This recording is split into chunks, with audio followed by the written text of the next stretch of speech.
Welcome to Detroit's Darkest Times. Today's audio is on the dogs I had in the past, what I did with them, and what happened in the end to the dogs. They were real good dogs,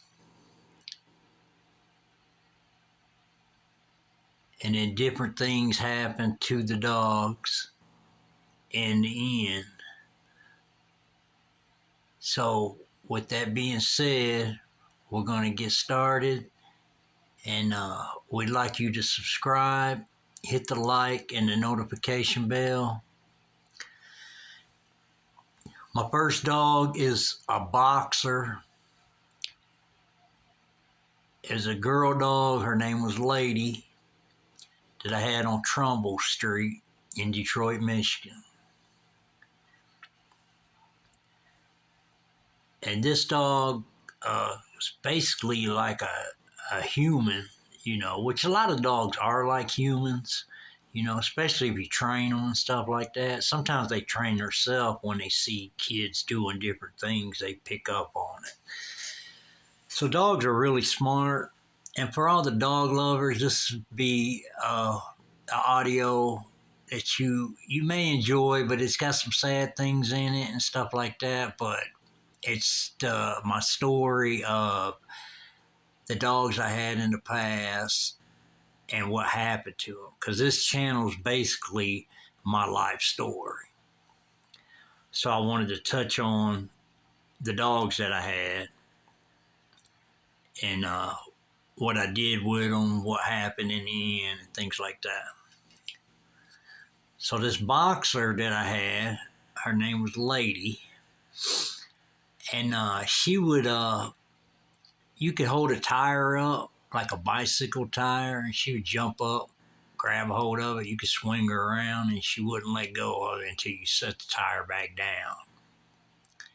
So it was a real strong boxer, a pretty one too at that.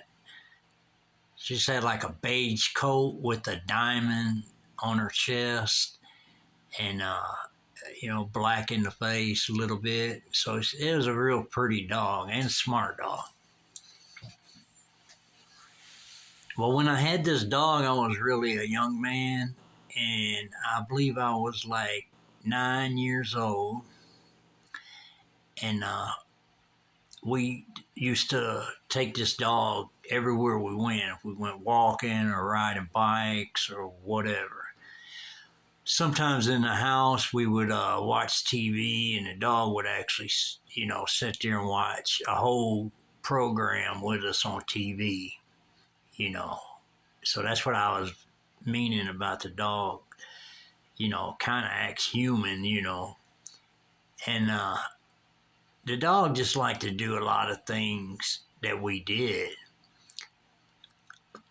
And then I remember me and a friend of mine, James, were on Elm Street because we moved up Trumbull Street to Elm Street. And it's a real bad winter. I think it's like a foot of snow or better. And we decided it was on the weekend, and we was going to go to the store, and we was going to Roger's store. And we took the bike with us, and we took the dog with us. But we tried riding the bike, and you couldn't because it was just too icy and stuff like that. So we ended up pushing the bike, but the dog's walking with us. And then, we're about 9 years old, maybe 10 years old. And then these two big boys, we get down by Scripps Park, and these two big boys, they come across the street toward us, and what they wanted to do is they wanted to take the bike from us. So once they got a hold of the bike and they was tugging on it, we was pulling it, and once the dog seen what was going on, the dog started attacking the guys, and the guys took off running, and the dog ran after them, and then they cut the corner and they was gone. So the dog came back. So that was a good dog as a pet, but it is also a good guard dog. And most dogs are good guard dogs, no matter what kind of dog it is, because they can sense a problem and they'll act on it. So whether it be somebody jumping on you or somebody trying to take something from you or whatever. But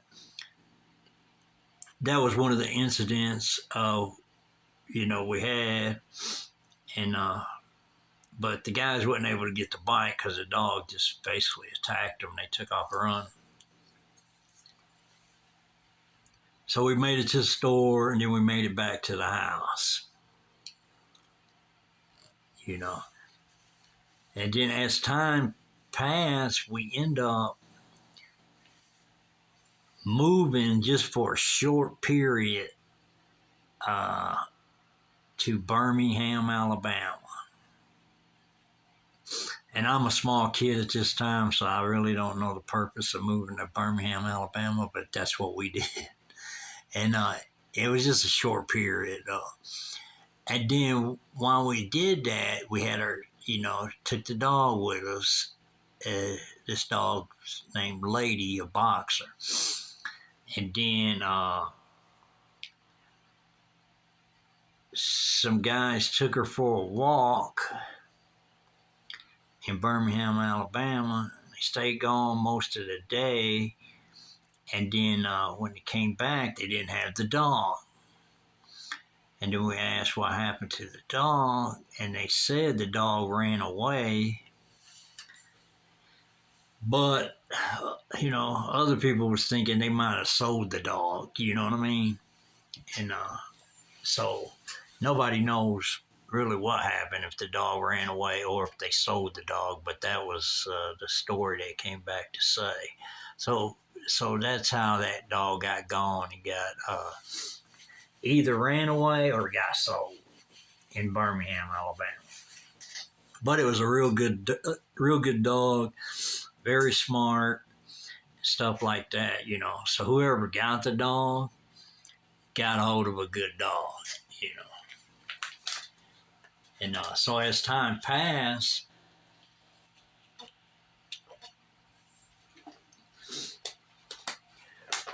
we moved back to Detroit, and we're living, at this time we are living on Otis and Livernois. Then we get another dog. It's a black dog with white on its chest, and it's a pit bull. And this dog's name is Star. And this dog was strong and smart. And I usually take the dog with me a lot of times to different places, like if I was walking to a friend's house or whatever. And took the dog all around, so usually the whole neighborhood got to know the dog,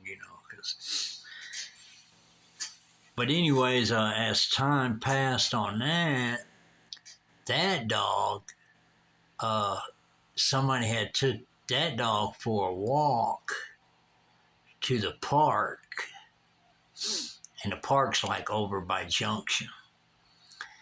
And the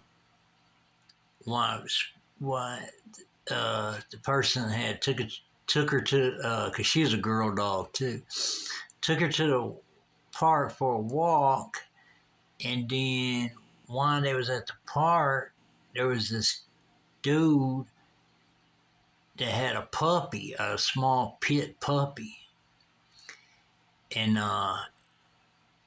he come up to the guy with the dog. Our dog's name was Star, and then he had that puppy Pit, and he was wanting to let Star, smell the puppy or something like that. And the guy that had the dog said, "No, don't do that because she'll bite the dog, you know, she'll bite the puppy." And the guy's like, "No, she won't, no, she won't." So he got the puppy, he's putting it in front of her nose and stuff, so she bit the dog. And, when a pit bull bites down on something, it's locked in. But she finally released the puppy, and the puppy's just basically dying. So the guy gets mad, and he goes up to his apartment. He lives like up above, like on a second floor apartment, right close to the park. He gets mad and goes up to his apartment, and he gets a 22 pistol. Then he comes back down, and then he shoots my dog in the head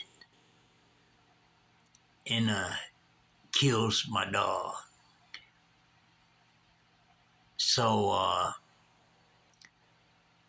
when he did that, then later on, another guy goes and confronts him about shooting the dog because he was already told not to put the puppy in front of the dog, and he still did. And then he got mad after the dog bit his puppy, and then shot and killed my dog. So then another guy just went to confront him and stuff like that, but he was just scared to come out of his apartment, even though he had a 22 pistol.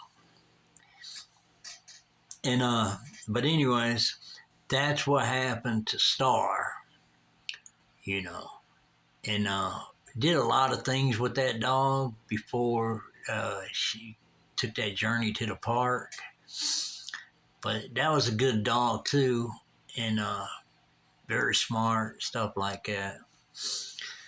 So as time passed, we knew this dude that lived in the neighborhood, and he had a big pit bull, and the dog's name was Tank.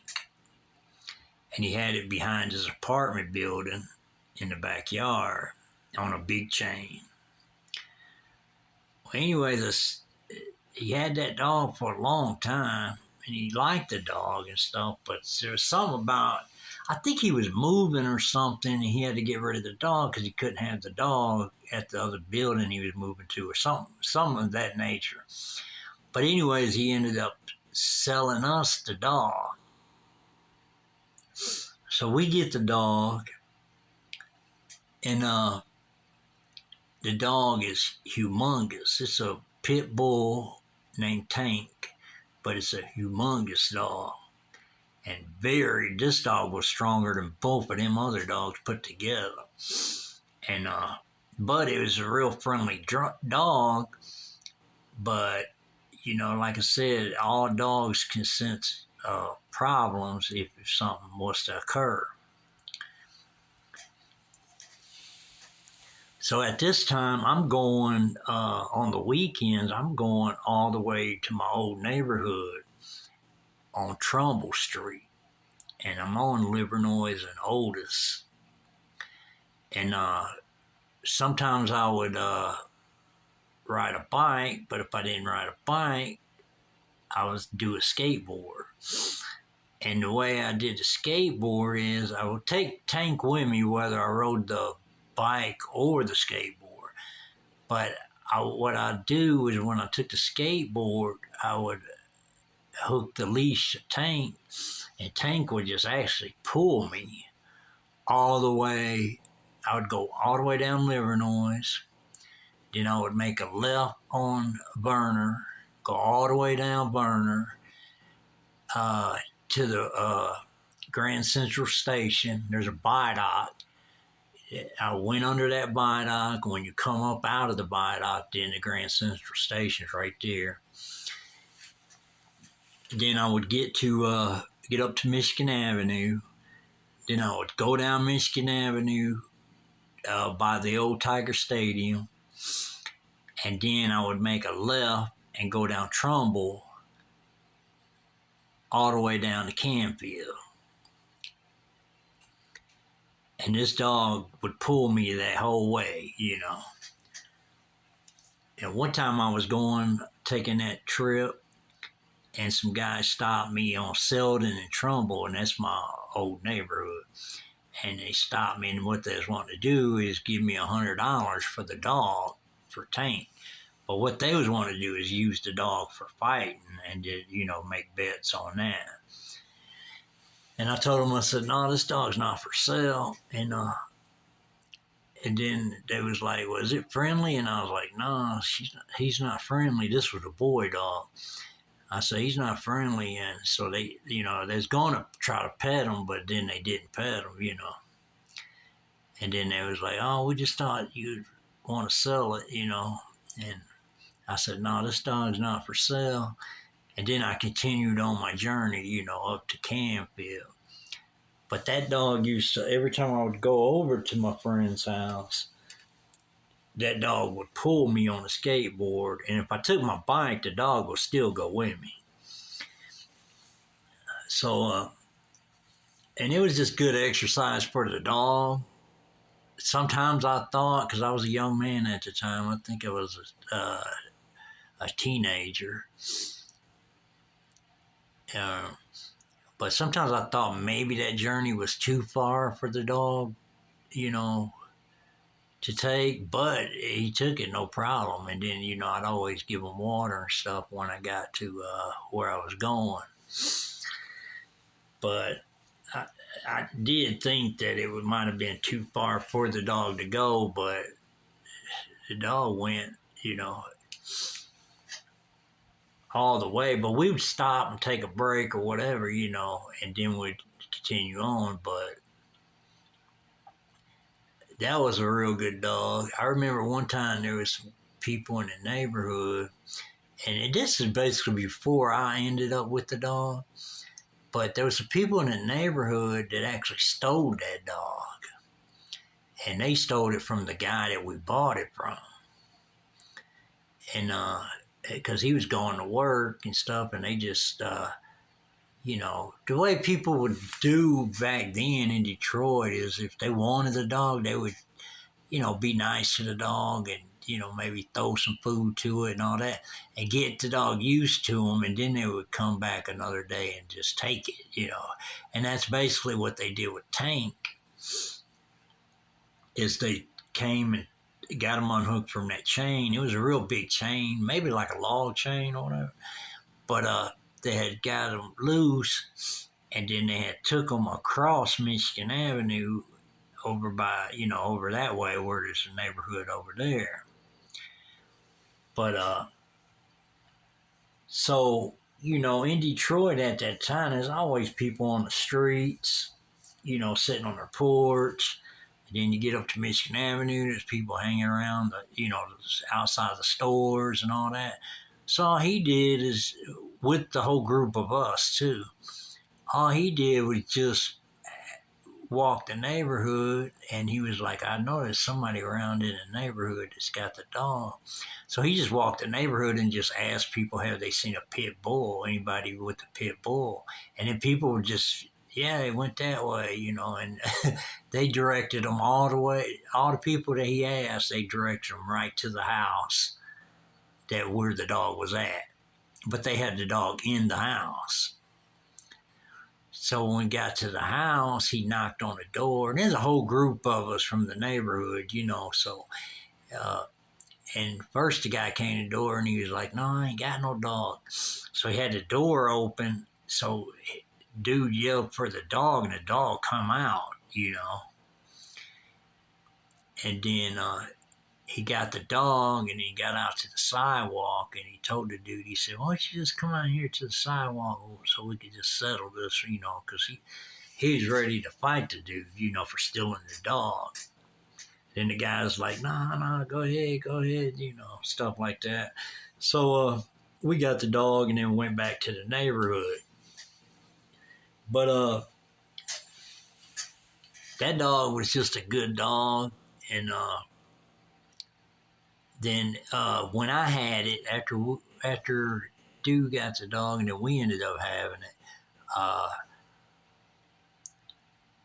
After we had it for quite some time, then it ended up going to my brother-in-law, and then my brother-in-law had it, and then after he had it for a good period of time, then he ended up selling it to somebody that wanted it.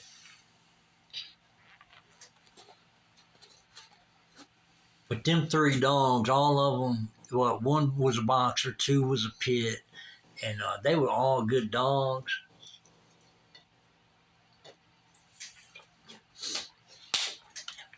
But that's the story of the three dogs that I had, and what happened and what I did with the dogs and what happened to them at the end. And but they was all good dogs, and I enjoyed all the dogs that we had a lot of fun with them, did a lot of stuff with them, and I took them with me a lot when I did different things, so that was pretty good too. But anyways, that's my dog story that I had, and I just felt like I'd share that because that's part of my story, and so I wanted to share the dog story with everybody. So I hope you enjoyed the story. Some of it was sad, some of it was good, stuff like that. But that's my story with my three dogs that I had back in the day. So that being said, hit the like button and notification bell, and make sure you subscribe to the channel, Detroit's Darkest Times. We appreciate you. We're out.